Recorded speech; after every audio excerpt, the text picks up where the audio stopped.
Qui monte de catégorie, qui reste sur une victoire dans une deuxième épreuve de handicap. Alors c'est l'entraînement toujours habile de Stéphane Vattel, la monte de Théo Bachelot. Quand on regarde sa musique, elle est harmonieuse.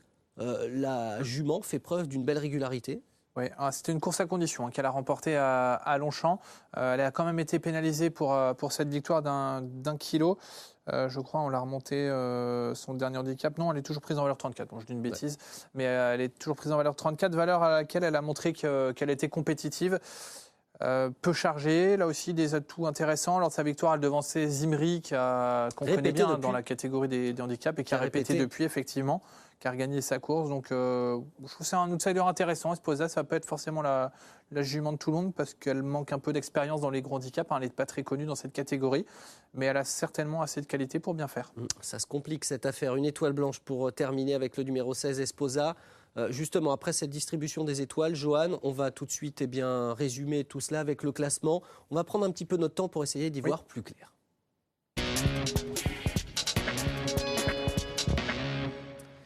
Et oui, parce que cette affaire, elle semble quand même assez compliquée avant le coup. Alors ce classement, on rappelle notre théorie, on part du principe que les numéros 1, 7 et 11 disposent d'une toute première chance. Ils se montrent réguliers dans l'ensemble, pas trop mal passés au poids, même si Turtle Green est chargé.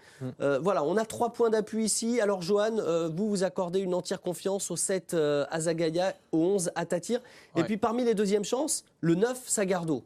Oui, effectivement. Azagaya a montré la dernière fois que c'était vraiment un poulain de 2400 mètres de bon terrain, qu'il avait la pointure d'une telle épreuve. Et en plus, il se monte dans le groupe de tête. Je crois qu'il est vite sur jambes. C'est quand même beaucoup d'atouts dans son jeu. Puis on connaît la réussite de Carlos Lafont-Parias dans ce genre d'épreuve. À Tatir, on a vu, il tourne autour du pot. Turtle Green est quand même mal placé dans les stalles. Corps de 16, ça m'embête. Maintenant, on ne va pas le rayer pour autant, pour un numéro de corde. Et puis, vous l'avez dit, dans les deuxièmes chances, Sagardo a lui aussi beaucoup d'atouts dans son jeu. La montre de Christophe Soumillon. Une valeur à laquelle il est compétitif, donc oui, on aurait presque pu en faire une base aussi. Et alors du côté des outsiders, c'est terrible. Descartes, par exemple, je repense aux propos de Pierre-Charles Boudot. Des regrets, oui, le forcément, 8, c'est un principal regret. Sing My Song qui peut aller très loin, qui va devant et qui peut aller très loin.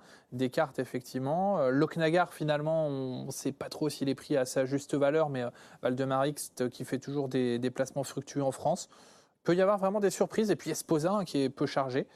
Aussi qui peut jouer un bon rôle. Donc des surprises possibles dans ce quintet qui est vraiment très très ouvert. Et c'est ce que l'on va voir en tout cas tout de suite. C'est le moment de passer au prono.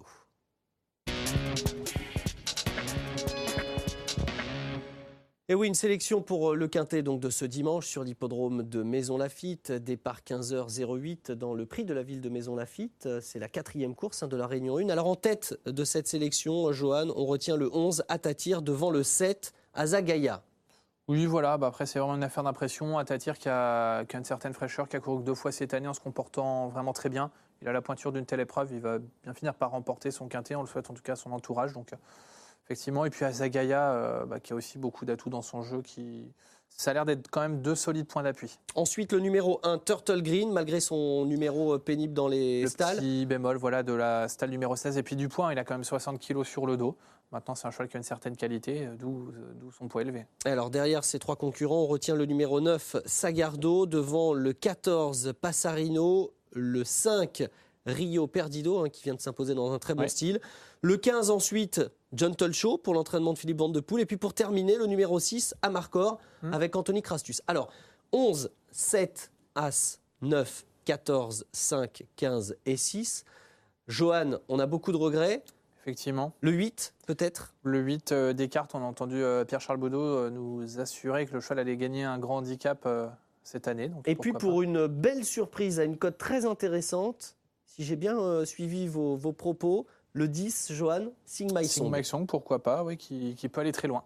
Très bien, donc affaire à suivre dimanche après-midi pour le quintet sur l'hippodrome de Maisons-Laffitte. Johan, merci beaucoup, vous avez été parfait, que ce soit pour le quintet de ce samedi à Enghien et celui de dimanche.